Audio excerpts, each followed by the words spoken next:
Doctor ortho, अब दर्द भी घुटने टेकेगा।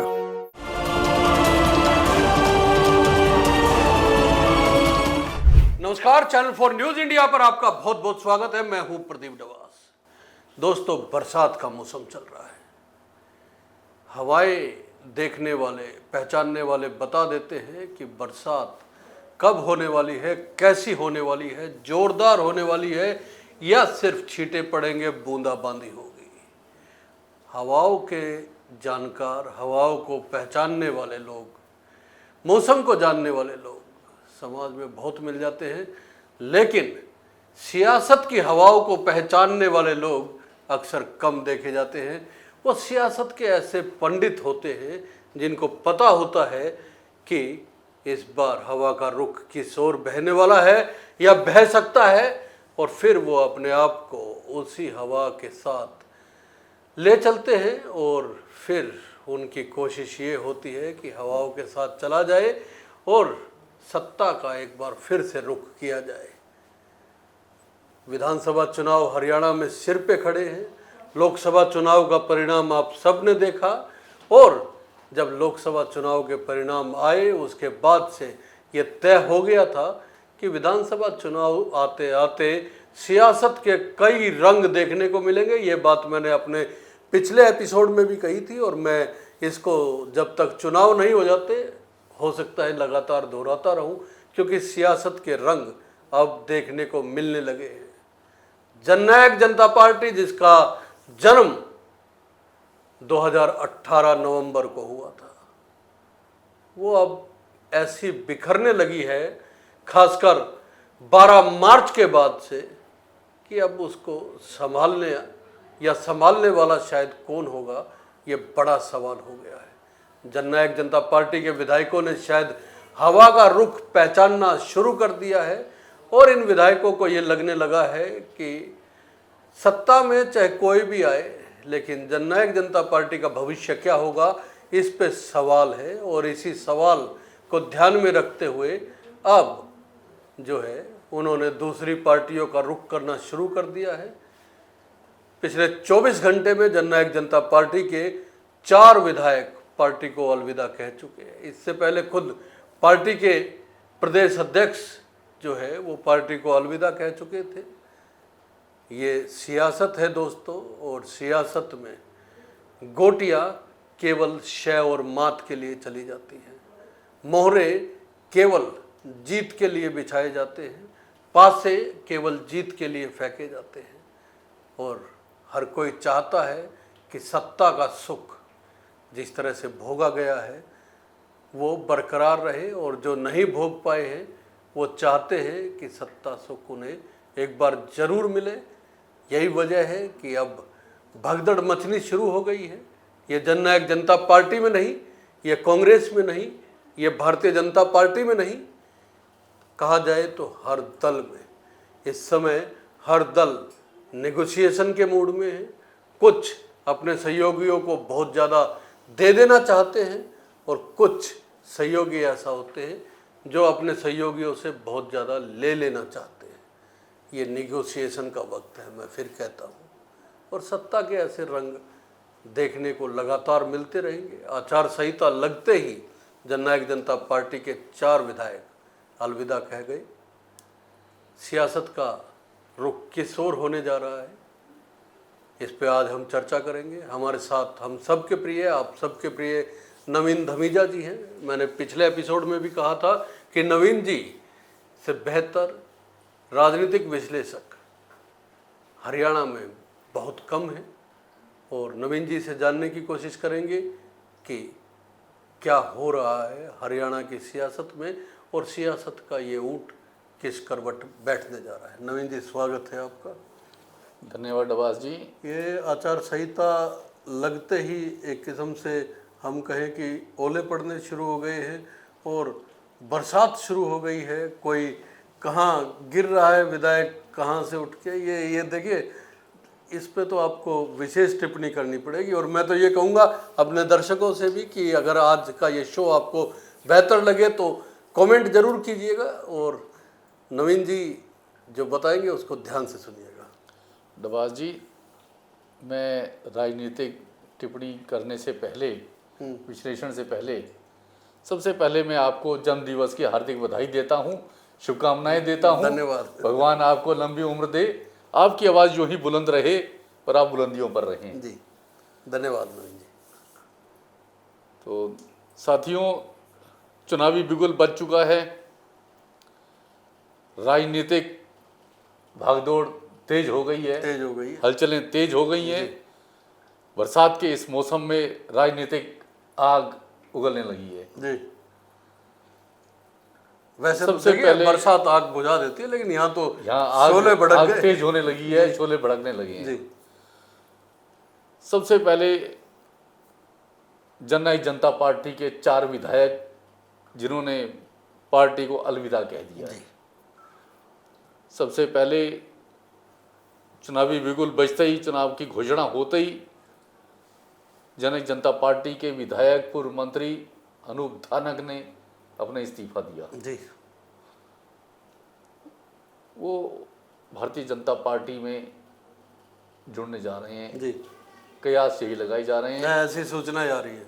ऐसी सूचनाएं आ रही हैं, क्योंकि मंत्री बनने के बाद उनकी दोस्ती भारतीय जनता पार्टी के साथ हो गई, जी, मुख्यमंत्री मनोहर लाल के करीबी हो गए, तब से उनका भाजपा से प्यार ज़्यादा हो गया। और बाकी 3 विधायक जो छोड़ के गए, ईश्वर सिंह, देवेंद्र बबली, रामकरण काला, चर्चा यह है कि ये तीनों विधायक कांग्रेस में शामिल हो सकते हैं। जी, देखिए, जब कोई विधायक पार्टी छोड़ के जाता है, पूर्व विधायक, पूर्व मंत्री, कोई बड़ा नेता, तो आमतौर पर वो उस पार्टी में शामिल होता है जहां उन्हें लग रहा होता है कि सरकार बनने जा रही है। जी, जितने बड़े नेता हैं वो अपना भविष्य देखते हैं कि कौन सी पार्टी का सरकार बनने जा रही है, उन्हें सत्ता कहाँ प्राप्त होगी। जी, वो पार्टी सत्ता के लिए ही छोड़ते हैं और दूसरी पार्टी में शामिल होते हैं सत्ता के लिए। जी, देखिए, सरकार किसकी बनेगी, किसकी टूटेगी, क्या होगा, ये तो अभी वक्त बताएगा। लेकिन नेताओं की जो भागदौड़ है, जो दल बदल है, वो आमतौर पर जिसकी सरकार बननी होती है, जो सत्ता में आना होता है, उसके साथ चलते हैं। ये संकेत दे देते हैं। वो संकेत दे देते हैं। तो ये एक किस्म से जब कहा जाता है कि चुनाव सिर्फ 2 चीज़ों का होता है, एक इमेज यानी कि छवि, वो नेता की व्यक्तिगत होती है, और दूसरा परसेप्शन, एक धारणा जो बन जाती है। नवीन जी, जिस तरह से 12 मार्च को जब मुख्यमंत्री बदले गए और जननायक जनता पार्टी को एकदम से सत्ता से अलग कर दिया गया, गठबंधन से अलग कर दिया गया, उसके तुरंत बाद जो जननायक जनता पार्टी में भगदड़ मची, भगदड़ के बाद जो पहला बड़ा झटका जननायक जनता पार्टी को हम कह सकते हैं वो लगा जब निशांत सिंह प्रदेश अध्यक्ष पार्टी के, वो अलविदा कह गए। पार्टी के प्रदेश अध्यक्ष छोड़ उसके बाद जो है 2 विधायकों पे खुद पार्टी ने ही विधानसभा अध्यक्ष को भी चिट्ठी लिखी इनके खिलाफ कार्रवाई या इनकी सदस्यता रद्द करने के लिए। उसके बाद अब 4 विधायक और, मतलब ये एक परसेप्शन तो इस चुनाव में जननायक जनता पार्टी को लेके हम कह सकते हैं। हालांकि पार्टी के नेता ये कह रहे हैं कि इनके जाने से कोई फर्क नहीं पड़ेगा, लेकिन क्या सच में फर्क नहीं पड़ेगा? ये तो इतना बड़ा झटका हम कह सकते हैं किसी पार्टी के लिए, वो भी एक नई पार्टी के लिए, जिससे लोगों ने उम्मीद लगा के 10 सीटें दी थी 2019 के विधानसभा चुनाव में। देखिए, लोकसभा चुनाव से पहले जिस तरीके से हरियाणा में मुख्यमंत्री बदला गया, मनोहर लाल खट्टर को केंद्र में भेजा गया, उनको संसदीय चुनाव लड़वाया गया, और जजपा के साथ भारतीय जनता पार्टी ने अपना गठबंधन तोड़ा, जबकि जननायक जनता पार्टी 4.5 साल तक भारतीय जनता पार्टी के साथ सत्ता में रही, शासन में रही, उन्होंने सत्ता सुख भोगा। लेकिन जैसे ही जजपा अलग हुई तो उनके नेताओं को भी लगने लगा कि अब हमारा डाउनफॉल शुरू हो रहा है पार्टी का। जी। तभी उनकी पार्टी के प्रदेश अध्यक्ष ने अपना इस्तीफा दे दिया। और आप देखिए, लोकसभा चुनावों में जननायक जनता पार्टी को 1% वोट भी नहीं मिला। पूरे हरियाणा में उनके अगर वोटों का प्रतिशत देखें तो 0.87% वोट जननायक जनता पार्टी को हरियाणा में मिले। 10 की 10 लोकसभा सीटों पर उनके उम्मीदवारों की जमानत जब्त हुई। जी। तो उनकी पार्टी के चाहे पूर्व विधायक हैं, चाहे पूर्व मंत्री हैं, चाहे बड़े नेता हैं, उन सबको दिखाई देने लगा कि उनका राजनीतिक भविष्य सुरक्षित नहीं है, उज्जवल नहीं है। सब सत्ता भोगना चाहते हैं, हर नेता अपना भविष्य सत्ता के साथ तराशता है। जी। उन्होंने मौका देखा और चुनावी बुगुल बजते ही अपना इस्तीफा दिया और वो भी अपनी अपनी आगे की राह की तरफ चल दिए। भले ही पार्टी के नेता अजय सिंह चौटाला ये कहें कि कोई फर्क नहीं पड़ता किसी नेता के जाने से, नेता आते जाते रहते, लेकिन ऐसा नहीं है। जी। देखिए, कोई भी पार्टी का नेता, कोई बड़ा नेता, कोई पूर्व विधायक, मंत्री, सांसद जाता है तो पार्टी को उसका असर तो होता है, जी। नुकसान होता है पार्टी को उसका। लोकसभा चुनावों में ही जननायक जनता पार्टी को भारी नुकसान हुआ है और इन नेताओं के छोड़ के जाना, क्योंकि आज आप ये देखिए भारतीय जनता पार्टी या कांग्रेस का कोई भी विधायक, मंत्री, पूर्व विधायक जननायक जनता पार्टी में नहीं जा रहा, उसमें कोई शामिल नहीं हो रहा, छोड़ रहे हैं उनके विधायक, लेकिन कोई शामिल नहीं हो रहा। इससे ये पता चलता है कि आने वाले विधानसभा चुनावों में जननायक जनता पार्टी का कोई आधार नहीं रहेगा।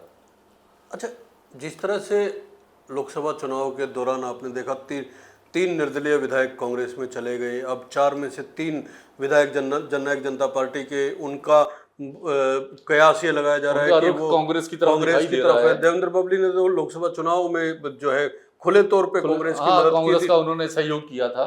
क्या विधानसभा चुनाव को लेकर किस तरह की परसेप्शन इस समय तैयार हो रही है लोगों के बीच में? एक तो मुद्दे anti incumbency Bharatiya Janata party के खिलाफ, उसके बाद भारतीय जनता पार्टी ने जितने मुद्दे थे उनको साधने की कोशिश की, हर वर्ग को साधने की कोशिश की, नौकरियां निकाली, कच्चे कर्मचारियों को भर्ती पक्का करने की जो है वो मुहिम चलाई, किसानों को तमाम फसलों पे MSP की देने की बात कही। लेकिन आचार संहिता लगते ही ऐसा लगता है कि जैसे बहुत सी योजनाएं ऐसी हैं जिन पे अब विराम भी लग जाएगा, तब जब तक नई सरकार का गठन नहीं हो जाता, ये ऐसे कयास लगाए जा रहे हैं। तो ऐसे में बीजेपी को लेके और कांग्रेस को लेके लोगों के मन में जो परसेप्शन है वो देखिए नवाज जी, कल जब चुनाव आयोग ने चुनावों की घोषणा की जी, तब तक हरियाणा सरकार को इल्म नहीं था कि चुनावों की घोषणा हो सकती है, आचार संहिता लग सकती है। जी। तो सरकार को जोर का झटका धीरे से लगा जी, या जोर का झटका जोर से लग गया, आप ये भी कह सकते हैं जोर का झटका जोर से लगा जी। क्योंकि मुख्यमंत्री 2 दिन पहले ही बयान दे चुके थे कि चुनाव अपने समय पर होंगे, जल्दी चुनाव नहीं हो रहे हैं जी। और मुख्यमंत्री को भी इस बात का आभास नहीं था चुनाव होने जा रहे हैं। उन्होंने आज कैबिनेट की बैठक बुलाई हुई थी जी। सारे मंत्रियों को कहा हुआ था भाई 17 अगस्त को चंडीगढ़ में मंत्रिमंडल की बैठक है, कई अहम फैसले लिए जाएंगे। उसमें लगातार घोषणाएं सरकार कर रही है, मुख्यमंत्री लगातार घोषणाएं कर रहे हैं। आज वो और घोषणाएं करना चाहते थे, लेकिन जब आचार संहिता लागू हुई तो मुख्यमंत्री सहित हरियाणा के मंत्री, विधायक, नेता सभी अचंभित रह गए। उन्हें बड़ा झटका सा लगा, बड़ा झटका, उन्हें उम्मीद नहीं थी। लेकिन चुनाव आयोग ने लगभग 1 हफ्ता पहले हरियाणा का, जम्मू कश्मीर का जो दौरा किया था जी। इस दौरे के दौरान हरियाणा में उन्होंने सभी जिलों के DC बैठक में बुलाए गए थे। पहले VC ली गई, वीडियो कॉन्फ्रेंसिंग की गई और फिर सभी जिलों के DC बुलाए गए। हर DC को कहा गया कि चुनावी तैयारियों को लेकर के आप पूरा रोड मैप लेकर के आइए, क्या तैयारियां की गई हैं। सरकार ने चुनाव आयोग को बताया कि हमारी तैयारियां लगभग पूरी हैं, हर तरीके से हमने सारी अपने तैयारियों को दुरुस्त कर लिया है, कोई कमी नहीं है। जब चुनाव आयोग ने ये दौरा किया और ये सारी उन्होंने बैठकें की, उन्होंने पूछा, तो उसके बाद सरकार को अलर्ट हो जाना चाहिए था कि जब चुनाव आयोग ये दौरा कर रहा है और हमसे सारा रोड मैप मांग लिया गया है तो इसका मतलब कभी भी चुनाव की घोषणा हो सकती अच्छा, है। बीच में खबर आई थी कि जल्द इलेक्शन हो सकते ये हैं, उसके ये चुनावी मुख्यमंत्री दौरे के तुरंत बाद ये घोषणा लोगों को लगा था और इस बात की चर्चा चली थी, लेकिन मुख्यमंत्री ने कहा नहीं, चुनाव अपने समय पर होंगे। तो मुझे लगता है मुख्यमंत्री का ये तजुर्बा नहीं था और ये इनमेच्योरिटी थी, और इसका नुकसान भारतीय जनता पार्टी को हो सकता है चुनावों में, क्योंकि तैयारी जब होती है तो आदमी परीक्षा में बैठता तो तैयारी के साथ बैठता है। अचानक परीक्षा घोषित हो जाए और किसी की तैयारी ना हो तो उसका नुकसान उससे होता है। तो मुझे लगता है इसका नुकसान इनको उठाना पड़ सकता है। दूसरी तरफ विपक्ष हावी है, विपक्ष अग्रेसिव होकर चल रहा है, कांग्रेस पूरी तरह से अग्रेसिव है, उनकी यात्राएं लगातार चल रही हैं। हरियाणा मांगे हिसाब एक तरफ, कांग्रेस का ग्राफ जिस तरीके से भीड़ आ रही है, मुझे लगता है केंद्र सरकार को इस बात का आभास हो गया था कि जिस तरीके से कांग्रेस की यात्राएं चल रही हैं और भीड़ उमड़ रही है, कांग्रेस का ग्राफ डे बाई डे बढ़ रहा है, दिन पर दिन बढ़ रहा है जी। तो हो सकता है उसका भी असर रहा हो कि चुनाव पहले करवाए जा रहे हैं। जबकि आप देखिए चुनाव आयोग की कल की कॉन्फ्रेंस के दौरान पत्रकारों ने चुनाव आयोग से पूछा कि हरियाणा के साथ साथ महाराष्ट्र का कार्यकाल भी नवंबर में खत्म हो रहा है, लेकिन महाराष्ट्र के चुनाव अभी नहीं करवाए जा रहे। हाँ, वो उसमें थोड़ी देरी है। लेकिन चुनाव आयोग ने इसका कोई जवाब नहीं दिया, कोई उत्तर नहीं दिया। तो ऐसा लगता है कि हरियाणा में जिस तरीके से कांग्रेस की यात्राएं चल रही हैं, उनका ग्राफ बढ़ रहा है, उनकी भीड़ उमड़ रही है, उसको लेकर के भी शायद उन्हें लगा होगा कि जैसे जैसे लेट हो रहे हैं विपक्ष इसका फायदा उठा रहा है, चुनाव पहले हो जाने चाहिए।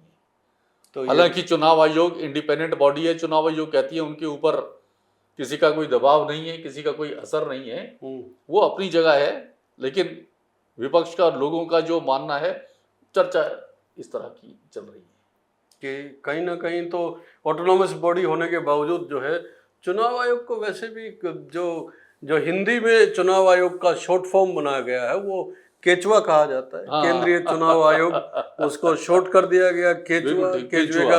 केचुए का अर्थ जो है बिना रीढ़ की हड्डी का एक रेंगने वाला जानवर होता है या कीड़ा होता है ना, इसलिए केचुआ कहा गया। ये चुनाव आयोग के लिए बरसात में आता है, बरसाती कीड़ा होता है। हाँ, तो ये लोग बोलते हैं चुनाव आयोग के बारे में। चुनाव आयोग कहता है कि वो ऑटोनोमस बॉडी है और एक ऐसी संस्था है जो बिना किसी दबाव के काम करती है और अपना जो है काम निष्पक्ष तरीके से करती है। लेकिन नवीन जी, बड़ा सवाल ये है, देखिए भले ही कांग्रेस में जा रहे हैं कुछ विधायक, है ना, लेकिन कांग्रेस में तो इस समय टिकटार्थियों की ऐसी भरमार आई हुई है, ऐसा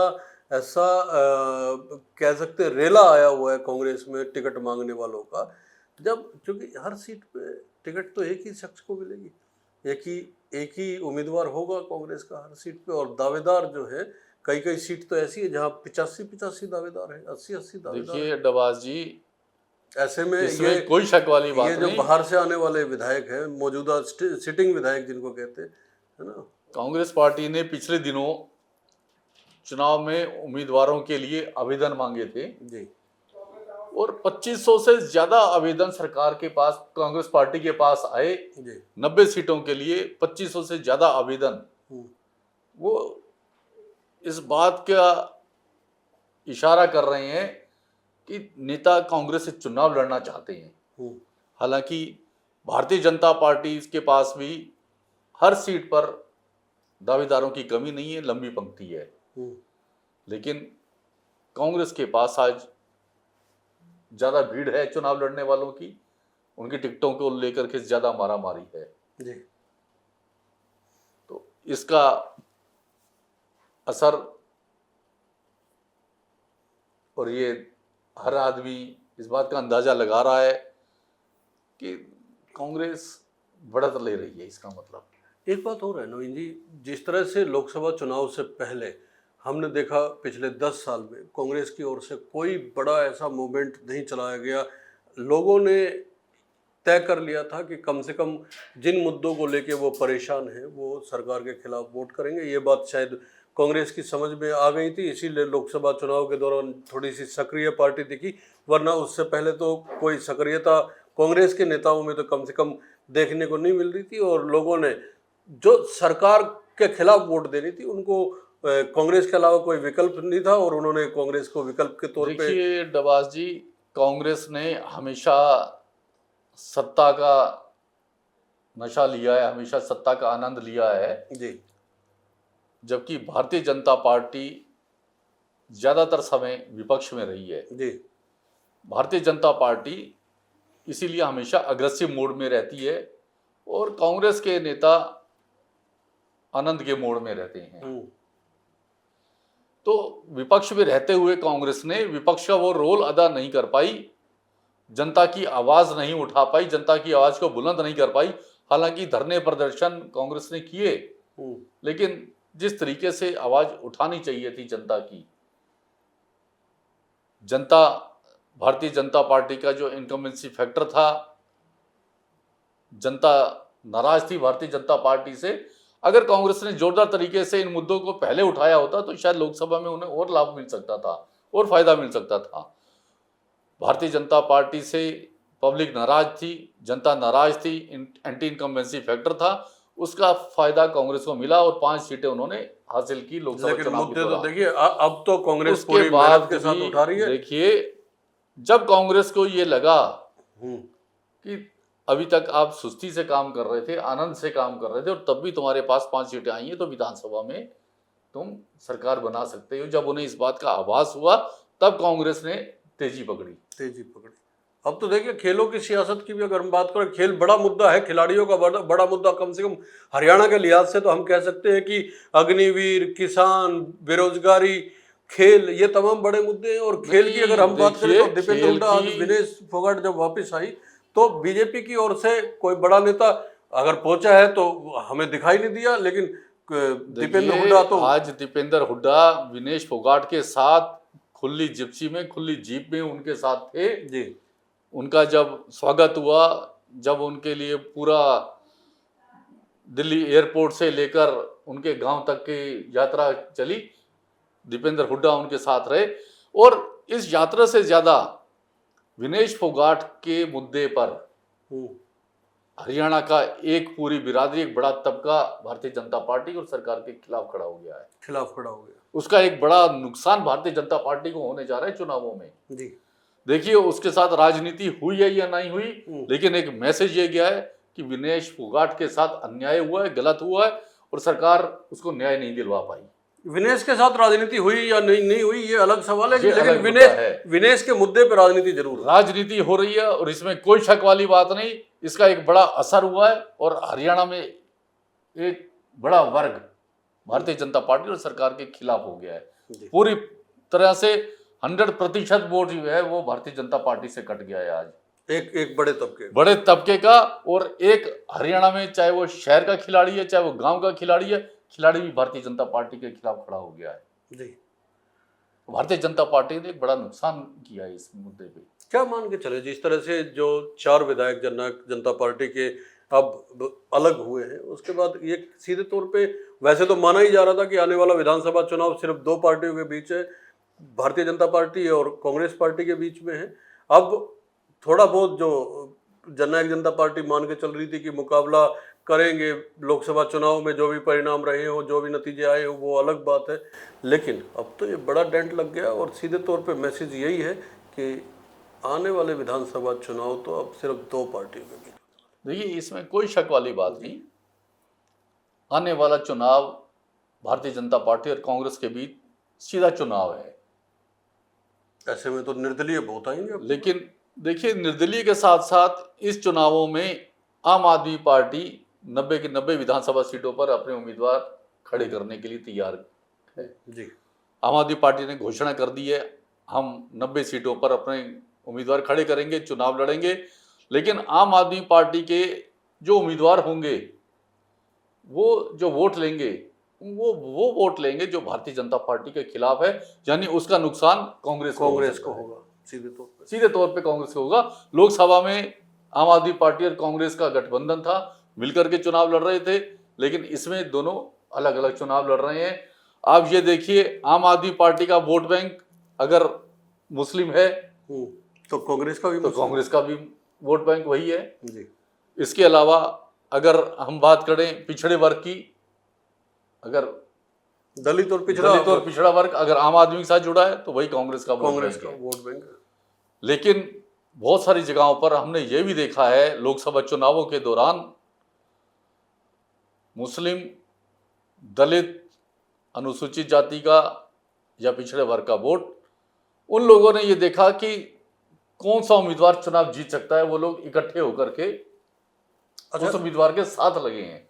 नवीन जी, स्टेट के चुनाव है और एक पार्टी महत्वपूर्ण जिससे टूट के जननायक जनता पार्टी बनी थी वो इंडियन नेशनल लोकदल है।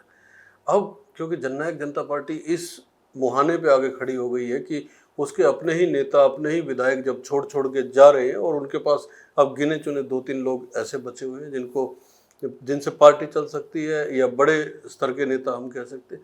ऐसे में इंडियन नेशनल लोकदल को लेकर क्या समझा जाए, क्या इस लोकसभा ये विधानसभा चुनाव में इंडियन नेशनल लोकदल की क्या भूमिका? देखिए डबाजी, इंडियन नेशनल लोकदल और बहुजन समाज पार्टी का गठबंधन हरियाणा के विधानसभा चुनाव को लेकर हुआ है।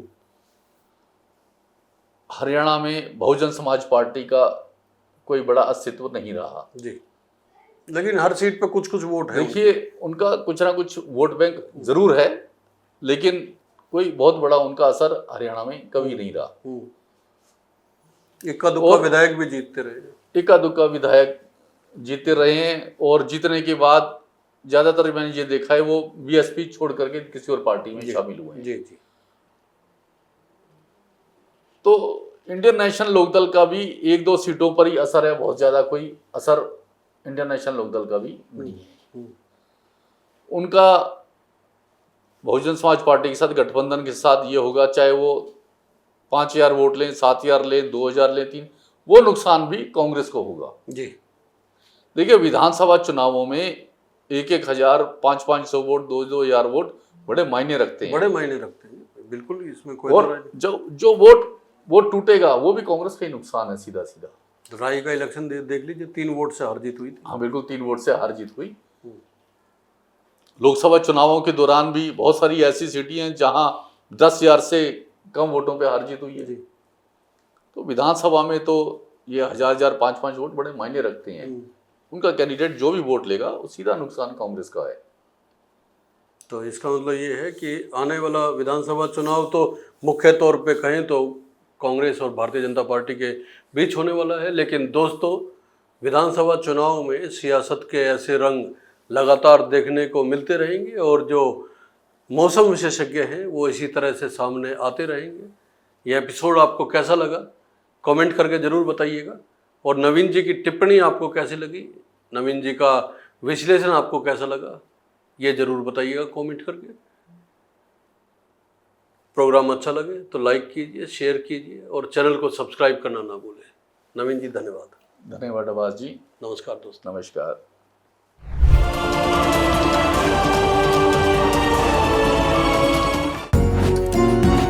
डॉक्टर ऑर्थो, अब दर्द भी घुटने टेकेगा।